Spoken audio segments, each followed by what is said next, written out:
ఆ మధ్య హీరో అల్లు అర్జున్ దర్శకుడు సుకుమార్ మధ్య విభేదాలు వచ్చాయని, అలాగే విదేశాలకు వెళ్లిపోయారని, పుష్ప 2 షూటింగ్ ఆగిందంటూ రకరకాలుగా ప్రచారం జరిగింది. ఫైనల్గా అలాంటిదేమీ లేదంటూ చిత్ర యూనిట్ క్లారిటీ ఇవ్వడం, ఆ తర్వాత షూటింగ్ చకచకా జరగడం జరిగిపోయింది.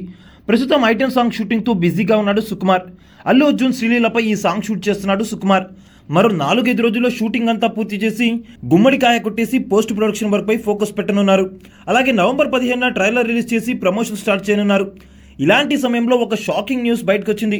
పుష్ప సినిమాకి అదిరిపోయే ఆల్బమ్ ఇచ్చిన దేవిశ్రీ ప్రసాద్ పుష్ప 2కి అంతకు మించి ఆల్బమ్ రెడీ చేస్తున్నాడు. కానీ ఇప్పుడు దేవిశ్రీ కేవలం పాటలు మాత్రమే ఇస్తున్నాడు, బీజిఎం వేరే వాళ్ళు ఇస్తున్నారనే న్యూస్ వైరల్ అవుతుంది. దేవికి బదులుగా తమన్ బ్యాక్గ్రౌండ్ స్కోర్ ఇస్తున్నాడనే టాక్ వినిపిస్తుంది. అంతేకాదు తమన్తో పాటు మరో 2 టాలెంటెడ్ మ్యూజిక్ డైరెక్టర్స్ కూడా వర్క్ చేస్తున్నట్టుగా తెలుస్తుంది. రీసెంట్గా కా సినిమాకి సాలిడ్ స్కోర్ అందించిన సంగీత దర్శకుడు శామ్ సిఎస్, కాంతారా సంగీత దర్శకుడు అజనీష్ లోక్నాథ్ కూడా పుష్ప 2 నేపథ్య సంగీతం కోసం వర్క్ చేస్తున్నారట. అయితే ఆల్రెడీ దేవిశ్రీ ఉండగా మళ్ళీ వీళ్ళెందుకు అనేదే ఇప్పుడు హాట్ టాపిక్గా మారింది. Devi Sri Prasad background score in టైంలో కంప్లీట్ చేయలేకపోతున్నాడా, అందుకే తమన్, శామ్ సిఎస్, అజనీష్ రంగంలోకి దింపారా అనేది తెలియాల్సింది.